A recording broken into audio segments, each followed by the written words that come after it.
Joey Crawford, Tim Duncan incident. The whole thing started on April 15th, 2007, during a game in Dallas. Tim Duncan was on the bench, not even playing, when referee Joey Crawford tossed him after handing out 2 technical fouls. The reason? Duncan was laughing, not loudly protesting, not jumping up and down, just laughing, with his head in a towel. Crawford said Duncan was mocking the refs and that the laughing was part of constant complaining. Duncan, on the other hand, said Crawford came up and actually asked him, "Do you want to fight?" during the text. That part right there set the whole thing on fire. After the dust settled, the league didn't waste any time. Commissioner David Stern stepped in and suspended Crawford indefinitely. He didn't just miss the rest of the regular season and playoffs, he also snapped a streak of 21 straight NBA Finals appearances. On top of that, Crawford got slapped with a $100,000 fine and was told to go through counseling and meet with a sports psychologist. Duncan got hit too, though not nearly as hard. He was fined $25,000 for verbal abuse. That reportedly came from the expletive he tossed Crawford's way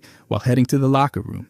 Crawford did return later that year after completing everything the league asked. He met with Stern again in July and was reinstated in September. Years later, Crawford called the incident one of the biggest regrets of his career. He even said it changed his life and led him to continue therapy long after the league's mandate ended. And in a strange twist, despite the chaos, San Antonio didn't fall apart. Just a few weeks later, they went on to win the 2007 NBA championship. Mike Mathis tax evasion case. It all started back in 1994 when the IRS launched Operation Slam Dunk, targeting NBA refs who downgraded first-class tickets to coach, pocketed the leftover money, and never reported it. Mike Mathis was part of that group. Over 50 referees were under the microscope, and some were raking in tens of thousands of dollars this way. By February 19th, 1997, things got real for Mathis. A grand jury hit him with 5 counts of tax fraud for underreporting $69,000 of income between 1989 and 1992.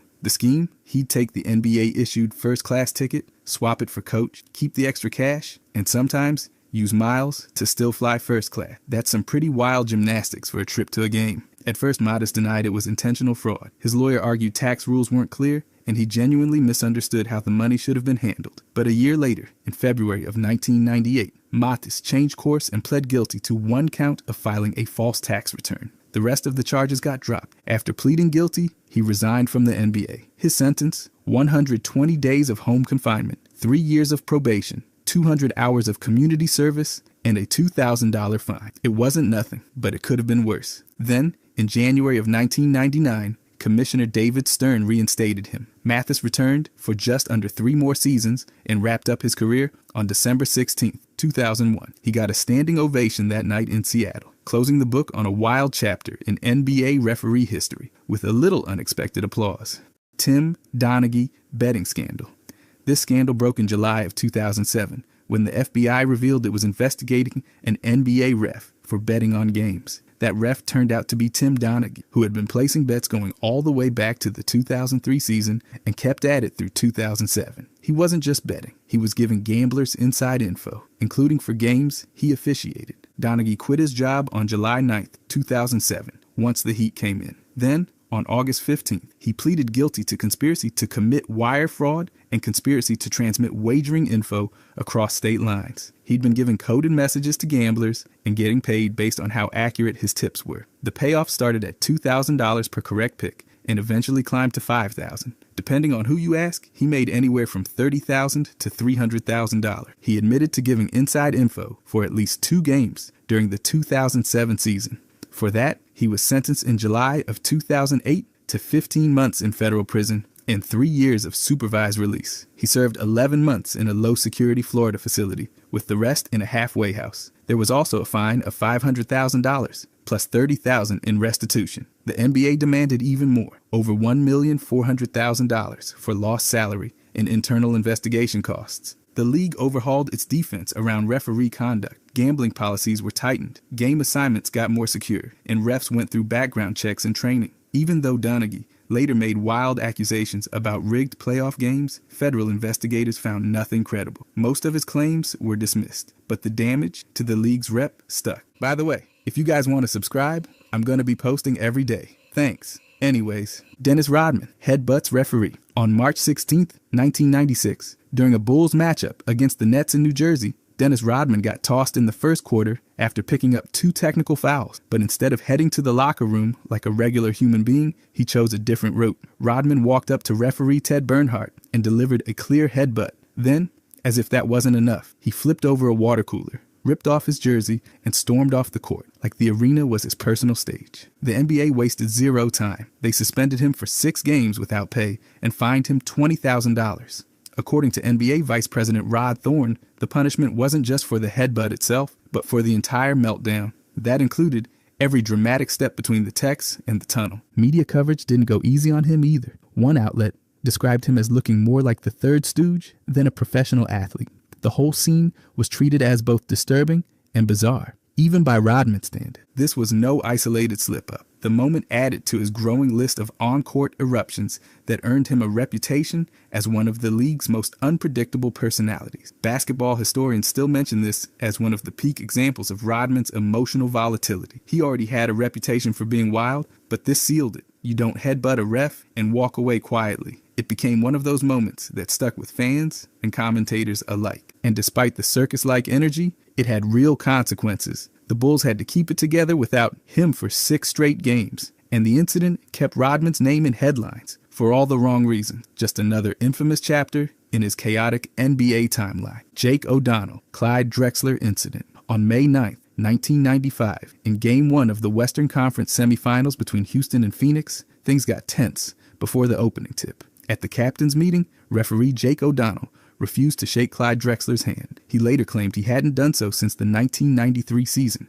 Then came the first quarter. After Drexler picked up a questionable foul and voiced his frustration, O'Donnell hit him with 2 quick technicals and tossed him out of the game. Drexler was furious and had to be held back by teammates and coaches as he charged toward O'Donnell. Houston was not quiet about it. They filed a formal complaint and even sent video of the pre-game snub. Elise Lanier, wife of Houston's mayor, personally reached out to Commissioner David Stern. While the league didn't announce any formal punishment, they stopped assigning O'Donnell to playoff games for the rest of the postseason. That meant he missed the finals for the first time in 23 straight seasons. He was still paid, but he never officiated another playoff game again. The usual $1,000 fine that players receive for being ejected, the league rescinded it for Drexler. That move raised even more eyebrows. It looked like the NBA was quietly admitting something was off.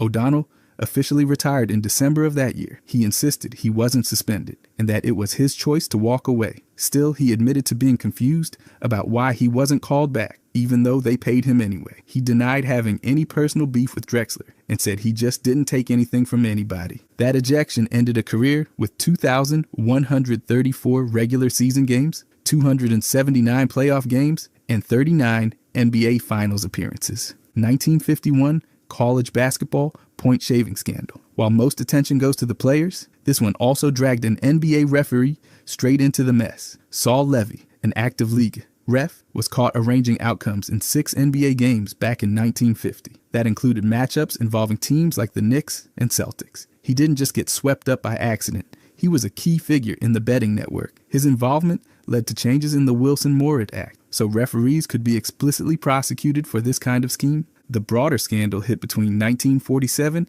and 1951, with 35 college players fixing at least 86 games. Schools included City College of New York, Long Island University, New York University, Manhattan College, Toledo, Bradley, and Kentucky. But Sol Levy's role proved that the corruption wasn't limited to college kids. It reached the pro level, too. Once the Manhattan District Attorney had wiretaps and confessions, the house of cards fell fast. Junius Kellogg from Manhattan College helped set the trap after reporting a bribe offer. While most of the players involved were banned and slapped with suspended sentences, Levy's case had a bigger effect. It showed refs were not immune, and the law had to catch up. The fallout for Sol Levy wasn't just legal, it wrecked credibility across officiating. The NBA didn't release a lengthy public statement, but after that, Levy was gone. His downfall helped push the league toward stricter oversight and legal protections to prevent officials from becoming part of the betting circle again. This whole thing remains the largest fixing scandal in college hoops, but Sol Levy's part proved that even those in stripes could be part of the setup. He left behind a warning shot that the defense around officiating needed to be way tighter. Scott Foster, Chris Paul feud. This has become one of the NBA's most high-profile referee-player clashes. Chris Paul has made it clear he believes it's personal. He's even said the tension stems from an unresolved incident involving his son, and he claims The leagues tried to mediate before, holding meetings with Doc Rivers, his father, and referee leadership. Then came November 22nd, 2023. Paul got tossed in the second quarter of a Warriors versus Suns game after 2. Quick text from Foster. Foster called the first for unsportsmanlike conduct and the second for continuing to complain. That was Paul's 7th career ejection, but his first from Foster. Paul said, "It's personal." Multiple people echoed that the ejection felt overboard. Steve Kerr said the first technical made sense, but the second crossed the line. Steph Curry called it unnecessary escalation. Chris Mullin said Foster let his personal feelings interfere. Then there's the playoff record. Teams led by Paul have gone 3-17 in postseason games with Foster officiating, losing by over 11 points per game. Paul finally got one win under Foster in April 2023 when the Suns beat the Clippers. Foster's got a reputation. Players call him the extender because he often shows up in games where the trailing team suddenly stays alive. He's also known as Agent 48, and not in a flattering way. He's been voted worst ref in multiple player surveys. Despite criticism, the league keeps putting him in high-pressure spots. Foster's worked over 220 playoff games and 16 straight NBA finals. He's clearly trusted by the league. But things got even messier when it came out that Tim Donaghy made over 130 phone calls to Foster during the time he was under investigation. An NBA probe cleared Foster of wrongdoing, but the phone records still raised questions. Dick Bavetta game management allegations. Former NBA referee Tim Donaghy claimed Bavetta had a reputation for keeping games close, not necessarily fixing outcomes, but supposedly trying to avoid blowouts. Donaghy said Bavetta would tell his crew to give marginal calls to one team when the score got lopsided. He said it was about not embarrassing teams, not about picking winners. Donaghy used this logic to bet on large underdogs in Bavetta-officiated games, believing they'd cover the spread. But data doesn't support it. A review from BYU economist Joe Price showed betting on underdogs in games refereed by Bavetta actually led to losing returns. Teams favored by 7 or more points covered the spread more than underdogs did. In fact, the supposed advantage for underdogs didn't hold up. One study covering 69 games with 10-point spreads found underdogs only covered 36.2% of the time. A quote circulated from Bavetta himself, allegedly saying, "Calls tend to go to the team that's down 15 or 20 points." But it came from a fan post on Game FAQs and wasn't backed by a public statement or verified source. During the Donaghy investigation, federal agents asked other referees about Bavetta. Hugh Hollins confirmed that questions about Bavetta's conduct came up. Investigators wanted to know if Bavetta helped teams win or held back on certain calls. Hollins said he never saw anything like that. David Stern publicly stated he had no concerns about Bavetta's integrity during the scandal. Despite Donaghy's accusations, no proof ever came forward that Bavetta manipulated games. No charges, no suspensions, just allegations that don't line up with the numbers. Bavetta officiated 2,635 regular season games, 270 playoff games, and 27 finals games. He retired without formal discipline. Game 1, 2012 Knicks vs. Heat officiating controversy. In the first half alone, Miami attempted 28 free throws, while New York had only 5. That 23-shot gap before halftime stood out immediately. By the end of the game, the final count was 33 free throws for the Heat and just 11 for the Knicks. On top of that, New York was hit with 5 offensive fouls in the first half, a staggering number in any playoff setting. The whistles didn't stop there. Tyson Chandler was called for 2 illegal screens, one of which was upgraded to a flagrant foul, confusing even the broadcast crew. Then came a technical foul on Carmelo Anthony after he bounced the ball a little too firmly toward a ref. That was followed by a technical on coach Mike Woodson for reacting. In the third quarter, another offensive foul on Anthony led Jeff Van Gundy to say, "You couldn't knock LeBron James over with that much force if you tried." No calls became just as controversial. Anthony was knocked down on a drive without a whistle. And during a timeout, the officials took points off the board after a Jared Jeffries basket, a move so strange it left announcers stunned. The combination of free throw imbalance, repeated technicals, and highly questionable foul decisions led to widespread criticism. The Knicks were visibly frustrated, and so were fans and analysts. The entire flow of the game felt tilted, and the stat sheet backed it up. Whether it qualifies as the worst officiated game in league history is up for debate, but few playoff games have drawn that level of scrutiny. That first half free throw gap, the bizarre technicals, and the mid-timeout score change all contributed to what many still consider a lopsided and baffling officiating performance. Bennett Salvatore tax case. In July of 2000, longtime NBA referee Bennett Salvatore pleaded guilty in federal court to filing a false tax return for the 1993 tax year. The charge came from his failure to report income related to airline ticket downgrades, part of a broader issue among NBA officials at the time. Back then, the league provided referees with first-class tickets. Some, like Salvatore, would exchange them for coach seats, pocket the difference, and not report it as taxable income. This became a pattern across multiple seasons and drew federal attention, eventually triggering IRS investigations under what was later called Operation Slam Dunk. Salvatore's case was one of the more prominent ones. His sentence was fairly light: 1 year of probation, 150 hours of community service, and a $500 fine. No prison time, but it added his name to the list of officials caught up in the travel expense scandal. Though his case focused on a single tax year, it reflected a widespread practice that saw dozens of officials investigated. The IRS made clear it wasn't just about poor accounting, it was tax fraud. The NBA never formally suspended Salvatore, and he continued officiating after the plea, but the conviction stuck. This situation fits into a broader trend during that period, with refs misreporting income from non-cash perks like travel savings. It wasn't glamorous, but it was illegal. Salvatore's guilty plea put another stamp on a scandal that touched nearly every level of the league's officiating crew and set off policy changes inside and outside the NBA. Even though his penalty was relatively minor, the public stain didn't go away. His case is still cited anytime the topic of referee credibility or league integrity comes up in conversation. Eddie Rush, Karla Knafel claim. In 2002, singer Karla Knafel made a legal claim stating she met Michael Jordan after being introduced by NBA referee Eddie Rush. According to her version, Rush approached her at an Indianapolis hotel where she was performing, complimented her singing, and then called Jordan at his hotel room to introduce the two over the phone. That claim surfaced as part of Knafel's countersuit in an ongoing legal battle with Jordan, where she alleged he offered her $5 million to remain silent about their relationship. Jordan denied any such agreement, and the court later ruled the alleged confidentiality deal couldn't be enforced. The NBA reportedly looked into the Rush claim in general terms, but never took disciplinary action.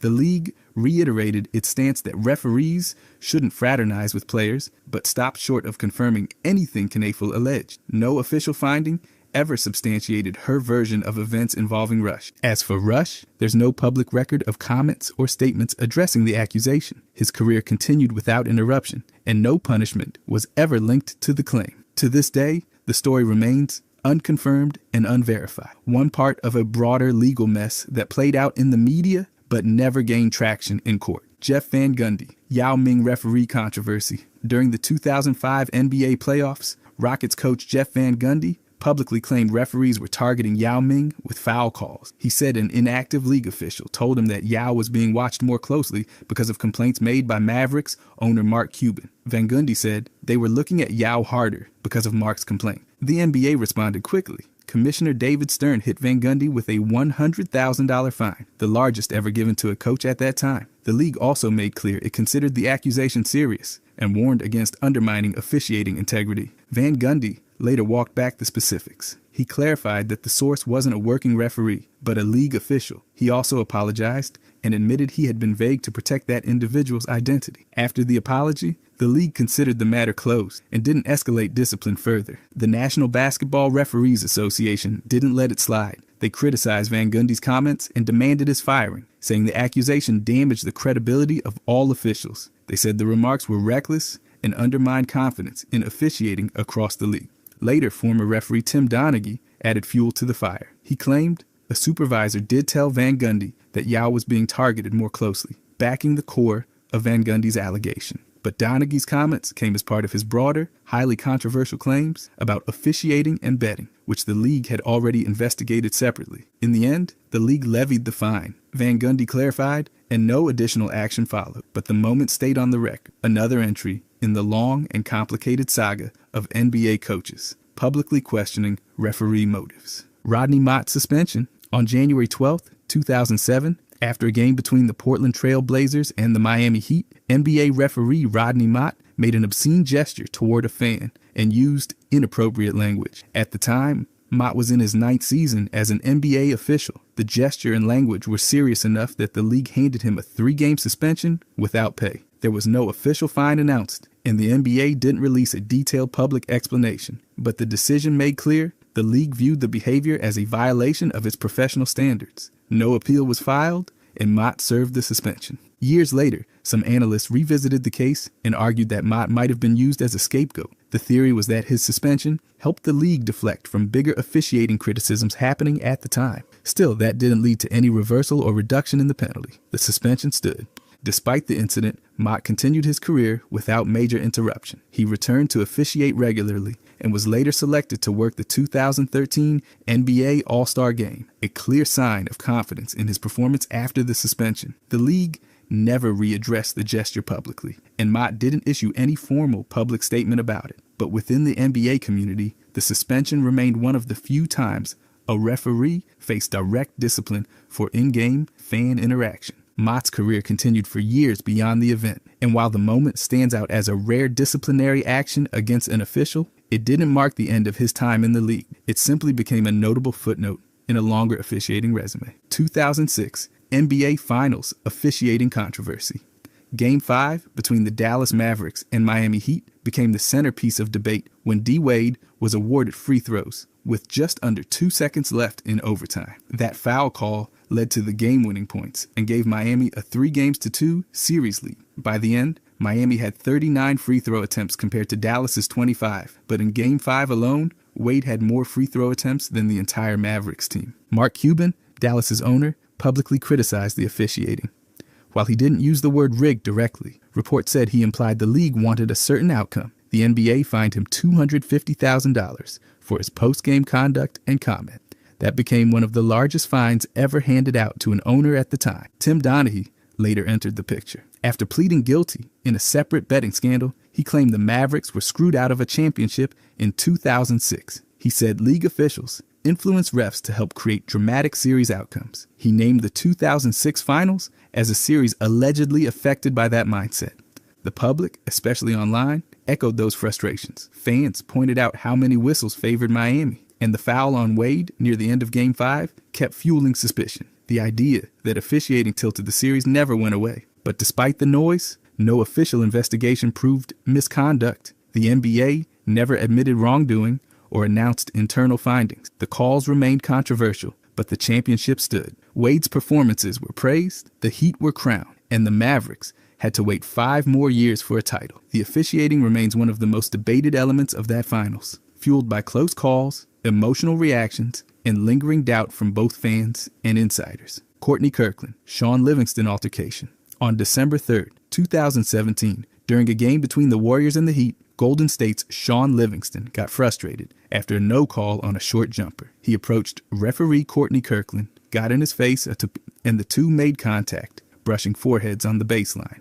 Kirkland immediately hit Livingston with a technical foul and ejected him on the spot. The NBA reviewed the incident and determined that both were at fault. Livingston was suspended 1 game without pay for making physical contact with an official. Kirkland, though, didn't walk away clean either. The league removed him from the officiating rotation for 1 week, also without pay. He was allowed to return to the court starting December 11. Kiki Vandeweghe, who was NBA VP of basketball operations at the time, said Kirkland had moved toward Livingston during the confrontation and shared responsibility for escalating the contact. That statement made it clear the league wasn't pinning everything on the player. Kirkland explained afterward that Livingston was tossed for the contact alone and that it came on a single technical, not a second warning or ongoing back and forth. The tension was already high, and the brief forehead contact made the situation stand out even more. Warriors coach Steve Kerr supported the league's decision and said the punishment was fair. The situation was unusual. Referees don't often get suspended, but the league made it clear that officials also have a duty to de-escalate when things get heated. While the moment didn't spark a long-term feud, it remains one of the rare examples where both a player and a ref faced formal discipline after an in-game altercation. It also served as a public reminder that the league holds officials accountable for their role in maintaining control. Giannis ejection. On November 8, 2023, Giannis was ejected in the third quarter of a game between the Bucks and the Pistons after picking up his second unsportsmanlike technical foul. The first came late in the second quarter when he used profanity toward an official following a drive. The second came after a dunk. He stared down a defender and made the too small gesture. That was ruled taunting triggering an automatic ejection. Crew Chief Rodney Mott explained in the official pool report that both techs fell under the league's unsportsmanlike conduct rules. According to NBA policy, 2 such violations in a game result in ejection, regardless of context. The ejection sparked immediate backlash. Media outlets like Sports Illustrated and SB Nation called the second technical excessive and even mocked it as one of the softest ejections in years. Online, Reddit lit up with fan reactions. One user compared it to Tim Duncan's ejection for laughing on the bench. Others argued the league was being too sensitive, while some speculated about officiating trends.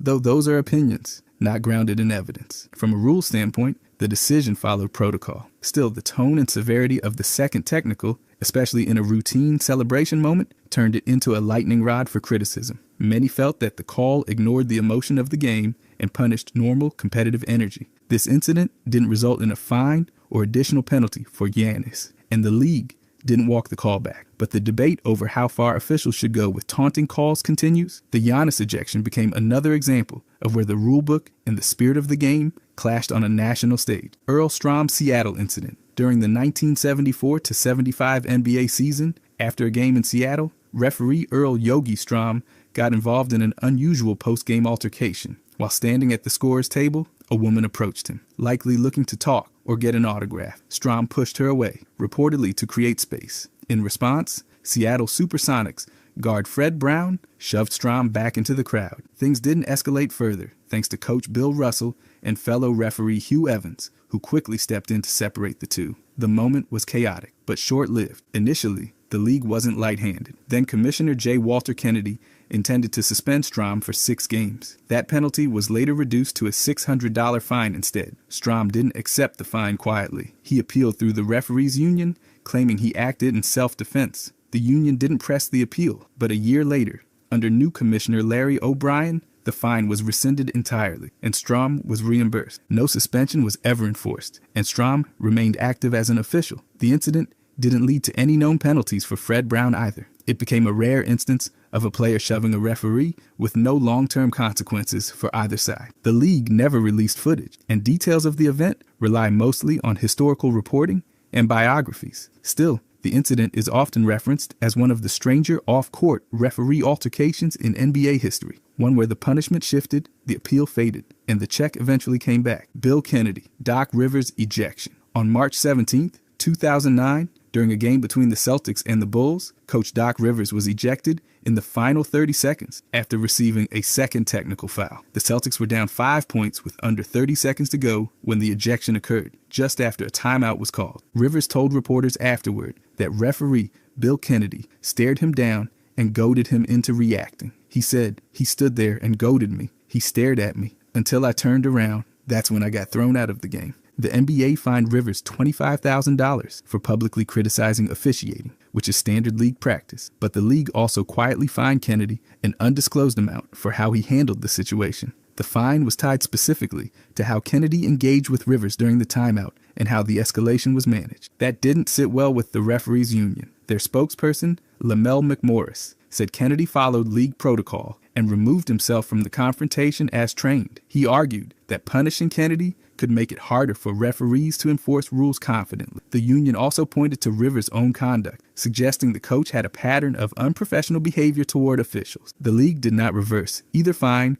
or issue further statements. The union's main concern was that fining an official for enforcing the rulebook could set a precedent that discourages refs from doing their jobs under pressure. This incident became one of the few times where both a coach and an official were fined, stemming from the same confrontation. While Rivers moved on and Kennedy kept officiating, the debate over how much authority referees should exercise and how they manage tense moments remained a hot topic. If you enjoyed this, I'm going to be posting a lot here. I would greatly appreciate it if you could subscribe. Thanks for watching.